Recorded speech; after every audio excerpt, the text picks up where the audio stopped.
بسم اللہ الرحمن الرحیم نحمدہ و نصلی علی رسولہ الکریم اما بعد۔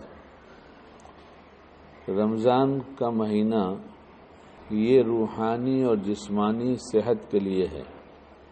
اس میں جو کچھ تبدیلی کی گئی ہے کھانے پینے کی اور کچھ اعمال مطلب روزہ اور تراویح، تو یہ صحت بنانے کے لیے روحانی بھی اور جسمانی بھی۔ لیکن ہم روزہ تو رکھتے ہیں، ہم یہ بھول جاتے ہیں کہ ہمیں کب اور کتنا اور کیسے کھانا چاہیے۔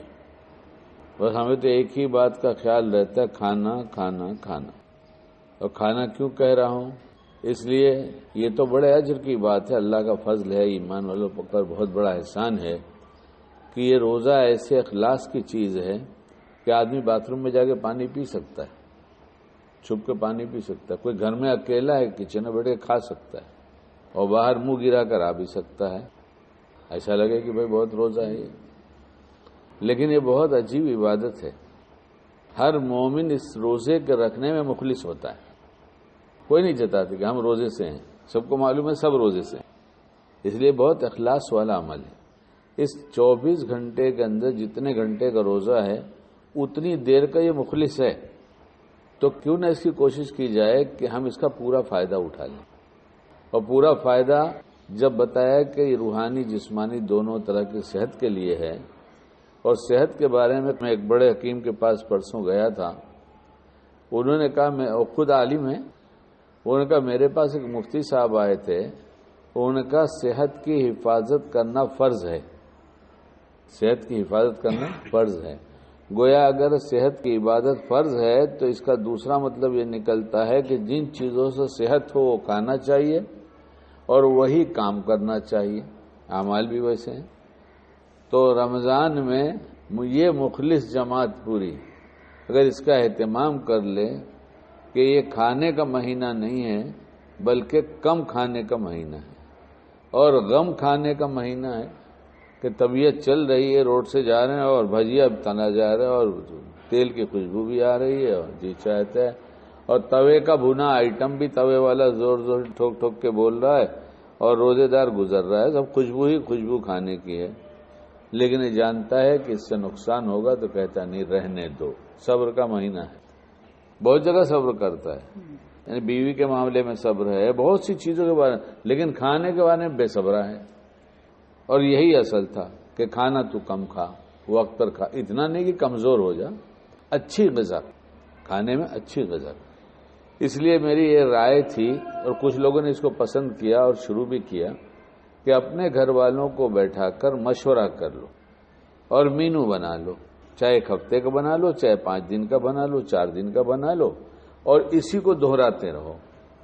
ہر دن بیٹھ کے مشورہ کرنے کی ضرورت نہیں، یہ آج یہ بنائیں گے، کل وہ بنائیں گے، پرسوں بنائیں گے، 5 دن کا بنا لیا، 6 دن کا بنا لیا، اور اسی کو واپس دہراتے رہے۔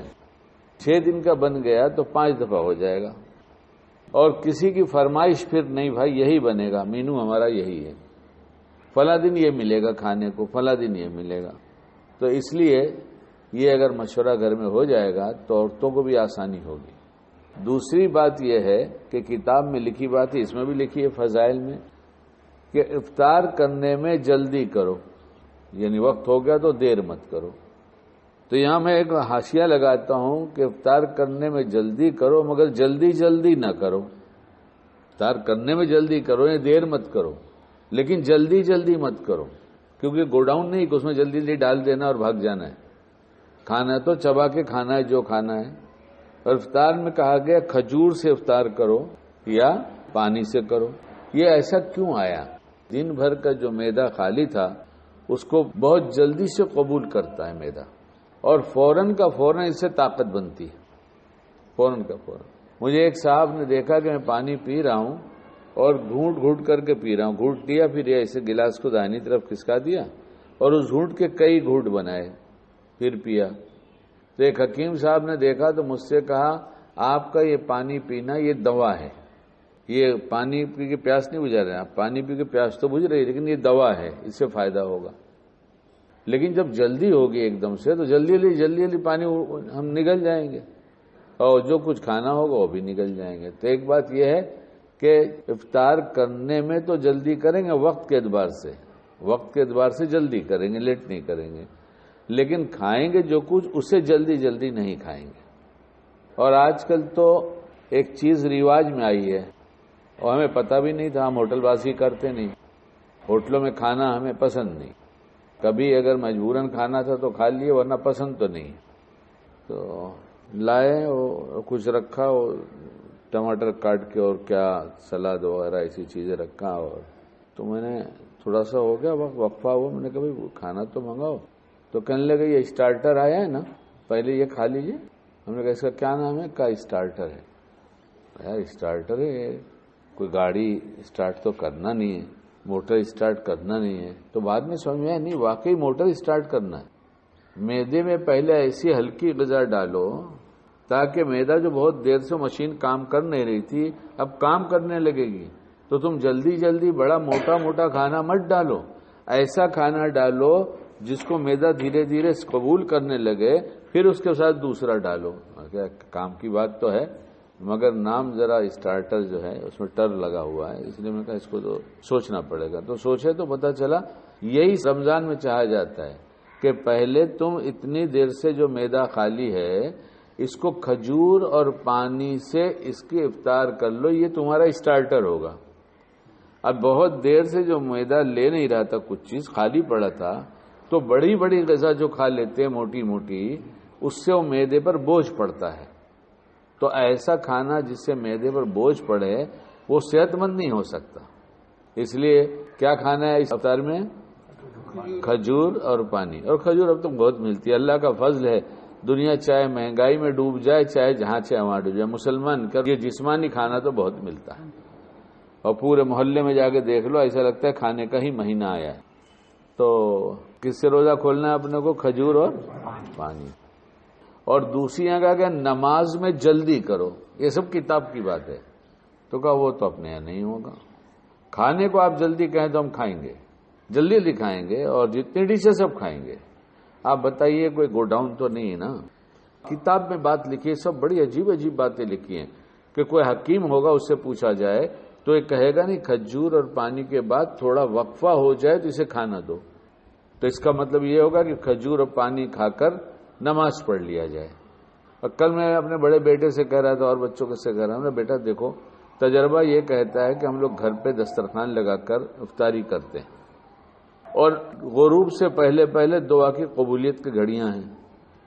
اب جب دسترخوان میں بیٹھے ہیں تو ایک بچہ کچھ سوال کرتا ہے، ایک بچہ کچھ کرتا ہے، آپس میں ان کی باتیں ہوتی رہتی ہیں، اس میں سے کچھ لیتے ہیں کچھ کھاتے بھی ہیں، کچھ منہ بنا کے بیٹھے بھی رہتے ہیں۔ پھر وہاں دسترخوان میں بیٹھے یاد آتا ہے اور فلاں چیز نہیں ہے، او دیکھو چیز وہ بھی تو لے کر آؤں۔ تو دعا کی قبولیت کی جو گھڑی ہے اگر ہم گھر پہ بیٹھ کے کھاتے ہیں، منع نہیں ہے، سب جائز ہے، تو یہ فائدہ رہ جاتا ہے۔ اور اگر مسجد میں پہلے سے آ کے بیٹھ گئے کہ غروب کی گھڑی ہے، اللہ تعالیٰ کو پیار آتا ہے میرا بندہ صبح سے بھوکا میرے لیے ہے، تو اب اللہ سے آگے باتیں کریں گے، مانگیں گے، تو 10 منٹ 5 منٹ 20 منٹ جس کو جیسے موقع ہو وہ اگر مسجد میں آ کر بیٹھ جائے، کیا بگڑ جائے؟ 1 2 4 کھجور ڈبی میں ڈال لو اور اپنا ایک بوتل میں پانی لے لو، شربت لے لو، کچھ بھی لے لو پینے کی چیز، شربت ہوگا تو اس میں کھجور بھی ڈال لو، نبیز بنا لو، بڑی طاقت کی چیز ہے، بھگا کے بنائی جاتی ہے، اور کھجور کھا لیے پانی پی لیے، جماعت کھڑی ہو گئی۔ اب عورتوں کو بھی کہہ دیا جائے کہ تم بھی اذان ہوتے ہی روزہ کھولو اور ایسے ہی کھا لو، اس کے بعد فوراً نماز سے فارغ ہو جاؤ، پھر ہم نماز پڑھ کے جب آئیں گے تو دسترخوان لگا رہے گا، اوپر سے ڈھک کے رکھ دینا کسی چیز سے یا پلیٹ سے ڈھک دینا، پھر ہم لوگ سب لوگ مل کے ساتھ میں اطمینان سے کھائیں گے۔ کیسے کھائیں گے؟ تاکہ وہ ہمارے لیے صحت کا ذریعہ بن جائے، اور جسم کی حفاظت کرنا، صحت مند رہنا یہ ہمارے لیے فرض ہے، تو گھر والے بھی سکون سے اپنی نماز پڑھ لیں گے۔ اب پھر اطمینان سے دسترخوان پر جو چیزیں تمہارے پاس اللہ نے دیا ہے، جو تمہارے مینو میں شامل تھا، وہ اطمینان سے کھاؤ، اطمینان سے۔ اور یہ جو وقفہ ہو گیا افطار اور اس کا کھجور اور پانی کا، تو اس دوران میں معدہ بالکل تیار ہو جاتا ہے۔ صبح سے کیوں نہیں ہوتا؟ یہ اللہ نے سسٹم بنایا ہے، اس کا سسٹم ہے، جب افطار ہو جائے وقت ہو جائے گا تو یہ سب پروسیس یہ سب چالو ہو جائے گا، جب تک کچھ نہیں معدے، تو اس لیے یہ بات اگر کچھ ٹھیک لگے تو ہم سب طے کر لیں. ہم نے تو کہہ دیا بچے سے کہ بھائی سب بیٹھو اور بیٹھ کے مشورہ کرو. اس مشورے میں گھر کے لوگوں کو شامل کرو. اب وہ جو چھوٹے چھوٹے ہیں ان کو تو چھوڑ ہی دو، لیکن جو سمجھدار بچے ہیں اور اپنے بچوں سے مشورہ کرو. بچے کو لگتا ہے میرے باپ کے نزدیک میری کوئی ویلو ہے. ہر دم آرڈر مت چلاؤ، تو یہ کر لے، ایسا کر لے، ویسا کر لے. بیٹا بیٹھنا اور مشورہ کرنا ہے. اس کو لگے گا اچھا ابا کے نزدیک میں اتنا اہم ہو گیا ہوں کہ ابا مجھ سے مشورہ کر رہے ہیں. اس کو بیٹھاؤ، مشورے کرو. اور یہ تو سب کا کام ہے. اس لیے اہلیہ بیٹھ جائیں، بہویں بیٹھ جائیں، بیٹیاں بیٹھ جائیں، بیٹے بیٹھ جائیں. ہاں بھائی اپن مشورہ کر لیتے. اس دفعہ کا رمضان اپنے کو روحانی اور جسمانی اعتبار سے بہت صحت مند بن جانا ہے. اس لیے رمضان ایسے ہی گزاریں. اور جتنا پیٹ ہلکا رہتا ہے اتنی عبادت میں جی لگتا ہے. یہ کھانے کا مہینہ نہیں ہے، یہ غم کھانے کا مہینہ ہے، کم کھانے کا مہینہ ہے. روحانی صحت بھی ہوتی ہے، جسمانی صحت بھی ہوتی ہے. کتنے واقعات لکھے ہیں بزرگوں کے کہ صبح میں اتنا سا کھا لیا، سحری میں کھا لیا، افطار تھوڑی سی کر لیا. ہم یہ کہتے نہیں کہ ہم ان کی اس معاملے میں نقل کریں، ہم سے نہیں ہوتا.